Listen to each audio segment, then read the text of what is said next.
Hello दोस्तों, good evening. कैसे हैं आप लोग? आई होप आप सभी लोग अच्छे होंगे।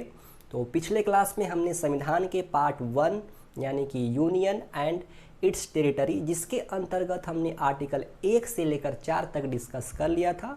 और आज के सेशन में हम अपने संविधान के पार्ट 2, जिसका नाम है नागरिकता सिटीजनशिप, आर्टिकल 5 से लेकर हम 11 तक डिस्कस करेंगे। यानी कि पार्ट 1 में हमने आर्टिकल 1 से लेकर 4 तक डिस्कस किया और पार्ट 2 में हम 5 से लेकर 11 तक डिस्कस करेंगे। तो चलिए हम अपने सेशन को स्टार्ट करते हैं। अगर हम बात करें आर्टिकल 5 अनुच्छेद 5 की, तो अनुच्छेद 5 हमें डिफिनीशन ऑफ सिटीजनशिप यानी कि नागरिकता की परिभाषा बताता है कि नागरिकता की क्या परिभाषा है, वो हमें आर्टिकल 5 बताता है। अगर हम बात करें आर्टिकल 6 की, अनुच्छेद 6 की, तो अनुच्छेद 6 हमें बताता है कि about the citizenship of people who migrated from Pakistan to India at the time of partition. यानी कि विभाजन के समय जो लोग पाकिस्तान से हिंदुस्तान यानी कि भारत चले आए थे, तो उनको नागरिकता देने का जो प्रावधान है वो हमारे अनुच्छेद 5 में मेंशन्ड है। ठीक है। अब हम बात करते हैं आर्टिकल 7 की, तो about the citizenship of people who migrated from India to Pakistan at the time of partition and after that return to India. यानी कि अनुच्छेद 7 आर्टिकल 7 हमें बताता है दोस्तों कि पार्टीशन के टाइम, विभाजन के समय जो लोग भारत से पाकिस्तान चले गए और वापस पुनः पाकिस्तान से भारत चले आए, तो उनके लिए नागरिकता देने का जो प्रोविज़न है वो हमारे अनुच्छेद 7 आर्टिकल 7 में मेंशन्ड है। अब अगर हम बात करें आर्टिकल 8 अनुच्छेद 8, तो अनुच्छेद 8 में प्रोविज़न दिया गया है PIO OCI NRI यानी कि person of Indian origin overseas of citizenship of India non resident Indian. इनके बारे में जो प्रावधान दिया गया है दोस्तों वो हमारे अनुच्छेद 8 में दिया गया है। और नेक्स्ट क्लास में हम जानेंगे कि व्हाट इज़ PIOs किसे कहते हैं, OCI किसे कहते हैं, NRI किसे कहते हैं। तो इन तीनों चीज़ों को हम एक क्लास में देख लेंगे दोस्तों। ठीक है। तो इनका जो प्रोविज़न है, जो प्रावधान है, वो आर्टिकल 8 में अनुच्छेद 8 में दिया गया है। अब अगर हम बात करें अनुच्छेद 9 आर्टिकल 9 की, तो ये हमें बताता है टर्मिनेशन ऑफ सिटीजनशिप यानी कि नागरिकता के समापन का जो प्रावधान है वो हमारे अनुच्छेद 9 में दिया गया है। तो ऐसे समझिए, मान लीजिए कोई व्यक्ति है भारत में और यहाँ से 9-2-11 हो गया, किसी दूसरे कंट्री में हो चला गया, तो हम लोग क्या करेंगे, उसके सिटीजनशिप, उसके नागरिकता का भी क्या कर देंगे, 9-2-11 कर देंगे। यानी कि अनुच्छेद 9 से 9-2-11 यानी कि आपके नागरिकता को 9-2-11 कर दिया जाएगा, यानी कि आपके नागरिकता को समाप्त कर दिया जाएगा, यानी कि आपके सिटीजनशिप को टर्मिनेट कर दिया जाएगा। तो ये प्रावधान किस आर्टिकल में दिया गया है दोस्तों? तो ये आर्टिकल 9 अनुच्छेद 9 में दिया गया है दोस्तों।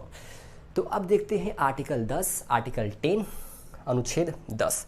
तो राइट टू सिटीजनशिप, वाह, जब आर्टिकल 10 अनुच्छेद 10 पढ़ेंगे, आर्टिकल 10 यानी कि अनुच्छेद 10 पढ़ेंगे, तो उसमें दिया गया राइट टू सिटीजनशिप यानी कि नागरिकता का अधिकार। आप जाइए, कहेंगे मुझे नागरिकता का अधिकार है, कहाँ पे लिखा है? तो आप कहेंगे अनुच्छेद 10 में लिखा है। यानी कि अनुच्छेद 10 हमें आर्टिकल 10 में क्या बताया गया, राइट टू सिटीजनशिप, नागरिकता का अधिकार। अब हम एक इम्पॉर्टेंट आर्टिकल्स देखते हैं जिसका नाम है आर्टिकल 11। आर्टिकल 11 क्यों इम्पॉर्टेंट है? क्योंकि ये एग्ज़ाम में बहुत बार पूछ लेता है कि किस आर्टिकल के अंतर्गत पार्लियामेंट सिटीजनशिप पर कानून बनाती है। तो वो है आर्टिकल 11 दोस्तों। आर्टिकल 11 में क्या लिखा है कि it confers the power to parliament. जो आर्टिकल 11 है वो प्रदान करता है पावर्स, किसको पावर्स प्रदान करता है दोस्तों? तो वो पार्लियामेंट को पावर्स प्रदान करता है। वो पावर्स किस लिए प्रदान करता है? तो टू मेक लॉ बनाने के लिए पावर्स प्रोवाइड करता है। और किस पर दोस्तों? तो ऑन सिटीजनशिप। यानी कि आर्टिकल 11 कहता है संसद से कि संसद श्रीमान, अगर आपको सिटीजनशिप नागरिकता पर कानून लॉ बनाना है तो आप बना सकते हैं। ये बात कौन कहता है? तो आर्टिकल 11 कहता है। इसका मतलब आर्टिकल 11 शक्ति प्रदान करता है, किसको करता है? संसद को करता है। क्या बनाने के लिए? लॉ बनाने के लिए। किस चीज़ पर? तो सिटीजनशिप यानी नागरिकता पर। तो आर्टिकल 11 हो गया। अब हम जानेंगे कि क्या संविधान नागरिकता ग्रहण करने तथा त्यागने के बारे में बताता है क्या? क्या ये चीज़ हमारे संविधान में मेंशन है? कहीं भी आपने आर्टिकल 5, 6, 7, 8, 9, 10, 11 पढ़ा? क्या कहीं भी मैंने बोला कि हमारे संविधान में सिटीजनशिप को सिटीजनशिप को ग्रहण करने तथा त्यागने का प्रावधान दिया गया? ये चीज़ मैंने कहीं बोला? नहीं बोला। इसका मतलब कि संविधान में सिटीजनशिप ग्रहण करने तथा त्यागने का जो प्रोसेस है, जो प्रावधान है, जो प्रोविज़न है, वो मेंशन नहीं है। तो ये चीज़ कहाँ मेंशनड है? तो ये मेंशनड है इंडियन सिटीजनशिप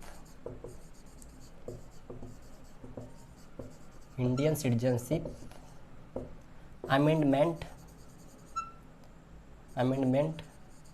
एक्ट 1955। यानी कि 1955 में क्या हुआ था कि पार्लियामेंट ने, संसद ने अमेंडमेंट किया था, संशोधन किया था। इसमें ये बताया गया है कि नागरिकता को ग्रहण करने के कौन कौन से प्रोसेस है, क्या प्रोसेस है, और नागरिकता को त्यागने का क्या प्रोसेस है। यानी ग्रहण करने के कुल 5 तरीके बताए गए हैं। ये कहाँ बताया गया है? संविधान में नहीं बताया गया है। ये बताया गया है आपके इंडियन सिटीजनशिप अमेंडमेंट एक्ट 1955 में। ये 5 तरीके हैं, 5 तरीके हैं टू गेन करने के लिए, नागरिकता ग्रहण करने के लिए कुल 5 तरीके हैं। ठीक है। और वहीं पर अगर हम बात करें कुल कितने तरीके हैं त्यागने के लिए, तो कुल 3 तरीके हैं। तो सबसे पहले हम देखेंगे वो 5 तरीके जिसके अंतर्गत आप नागरिकता ग्रहण कर सकते हैं भारत की। तो चलिए हम वो 5 तरीके देख लेते हैं जिसके अंतर्गत हम भारत की नागरिकता को ग्रहण कर सकते हैं।